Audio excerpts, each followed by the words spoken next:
صباح الخير، صباح النور، صباح يوم وقفة عرفة الجميل. يا رب تعود علينا الأيام دي كلنا بخير، كلنا يا رب وبسعادة يا رب. ونكون السنة الجاية اللي حج واللي نفسه يحج يكون على جبل عرفات يا رب. النهاردة بقى هنعمل أكلة حصري على اليوتيوب لأول مرة. أكلة بقى ما يعديش الوقفة أبدا من غيرها ولا العيد. الأكلة دي خاصة بالمحافظة بتاعتنا. طبعا انا من اسكندريه، بس اتجوزت هنا وجيت في محافظه كفر الشيخ. فكلنا بقى لي 23 سنه كلنا بناكلوا الاكله دي، حتى وانا في بيت بابا في اسكندريه كانت والدتي بتعملها لنا برضو لانها من نفس المحافظه. فدي تراث بنسلمه جيل ورا جيل يعني.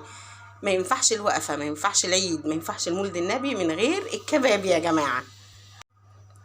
مكونات بقى اكله النهارده معانا اهي: لحمه مفرومه، رز انا طحنته في الكبه بتاعه الخلاط. تجيبيه بقى دقيق رز تطحنيه انتي في البيت، بس عشان طحنته عشان اوفر وقت.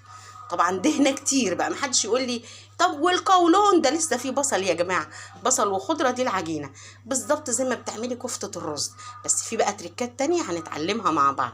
كأنك بتعملي كفته الرز وفي توم كمان، يبقى بصل وخضره وتوم، وعندنا رز وعندنا لحمه، ده اللي هيتفرم على بعض زي كفته الرز.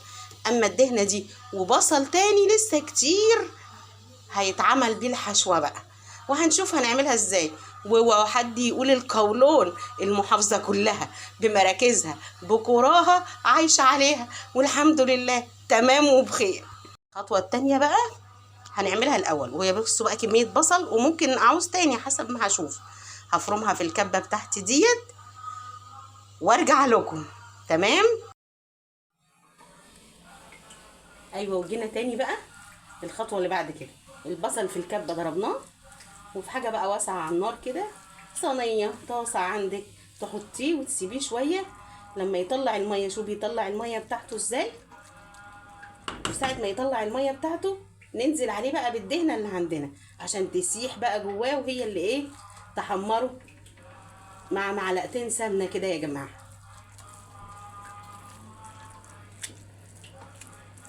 هيشرب ميته وارجع لكم تاني. يا سلام بقى، يا سلام. ونيجي للخطوه التانيه بقى، خلاص هيبتدي يسوي نفسه. لا نلحقه بقى بالدهنه كده.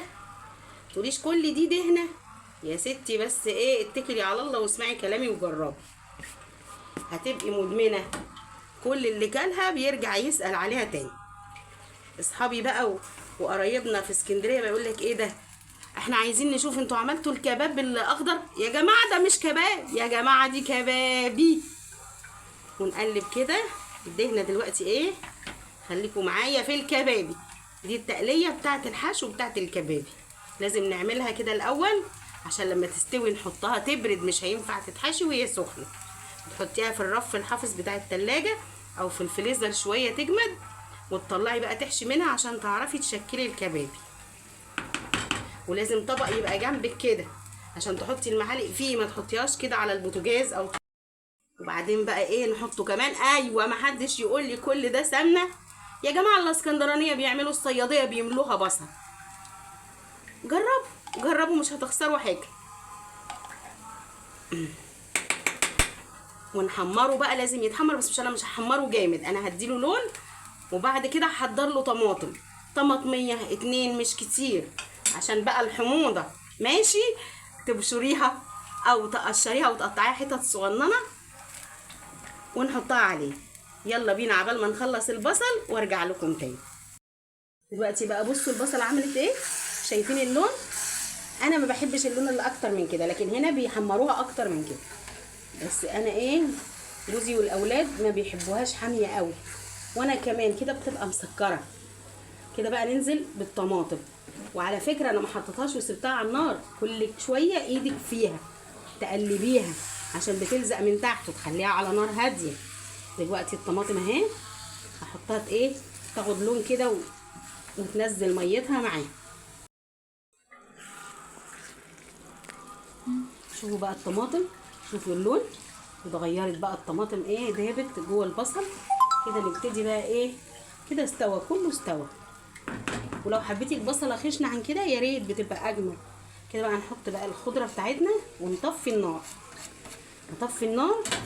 ومش هنكتفي بكده، هنملح بقى، هنحط ملحها وهنحط لها كمون وكزبره ناشفه وفلفل اسمر وبس كده، ونحطها في طبق واسع وعلى التلاجة بسرعه عشان تتماسك، ونعرف نحشيها بقى ونرجع لكم تاني واحنا بنعمل الكباب. ايوه بقى، جينا للحظه اللي انا بحبها، فرم الكبابي في المفرمه دي. مهما في كبه في خلاط، هي دي اللي بتعمل لي الكبابي احلى حاجه. انا حطيت الرز المطحون اللي انا وريته لكم، وفرمت الخضره والبصل في الكبه والثوم وقلبتهم على بعض واللحمه، وجينا هنا بقى للحظه الحلوه دي اللي بتخلي لي الكبابي جميله جدا، المفرمه بتاعتي اليدوي، ايوه بتاعت ستي بتاعت زمان. هنخلصوها وارجع لكم بقى واحنا بنحشوها. وزي ما انتوا شايفين كده بقى فرمناها بقى في المفرمه زي كفته الرز بالظبط. بس التركه بقى هنكورها، بس قبل ما تكوريها تدلكيها كويس في ايديكي، تدلكيها حلو، تعمليها كوره كانك بتحشي بقى كوبيبه او كفته بطاطس كده يعني. واحشيها بقى التقليه على قد ما اقدر من البصل دي، كتري التقليه عشان تبقى ايه خفيفه وحلوه. لو حشيتي قليل هتبقى تقيله وناشفه. في ناس بقى يا جماعه بيحطوا مع التقليه دي كمان كبده، ممكن وانت بتسوي البصل تحطي له كبده او لحمه مفرومه، بس انا حبيت اجيبها لكم بدفى البيوت زمان، تقليه بصل بدهنه وبس على كده.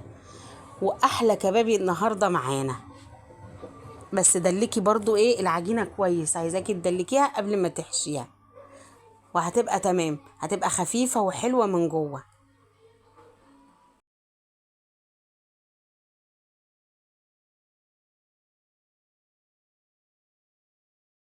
بسم الله الرحمن الرحيم. ودي بقى حله الكباب، تجيبي اكبر حله عندك في البيت، مشهوره هنا عندنا اسمها حله ايه الكباب. والكبابي بقى بتمسكيها كده، انا مكوراها زي ما وريتكم في الفيديو، بتديها تكه بسيطه كده وتسقطيها كده في الميه زي ما تكوني بتعملي ايه مكرونه، او زي الممبار. شفتوا الممبار؟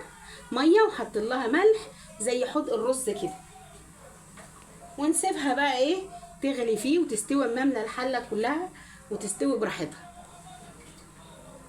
هحط بقى بقيه الكميه وهبقى اصور لكم بقى ايه وانا بطفي عليها كده. بقى المرحله دي ساعه الميه ما تغلي كده، اول ما تغلي نبتدي بالراحه بمعلقه كبيره وبظهرها، ظهر المعلقه عشان ما تتجرحش. مش عارفه هي باينه عندكم قوي ولا ايه، بس اقلب بالراحه في كده بس كده، مش هتلزق، ونسيبها تستوي ونرجع لكم تاني. يا سلام، الكباب بتغني يا ولاد. ايوه طبعا بتغني، شوفوا عايمه على الوش كلها ازاي كده، معناها ان مقاديرها كلها مظبوطه. لما تكتري لها البصل تبقى خفيفه كده كده، معناها انها بتستوي مش مكتومه. يا سلام يا سلام، لو شمين الريحه اللي انا شمها يا سلام. طبعا البلد كلها عندنا نفس الريحه دي دلوقتي، كله بيطبخ في الميعاد ده نفس الاكله.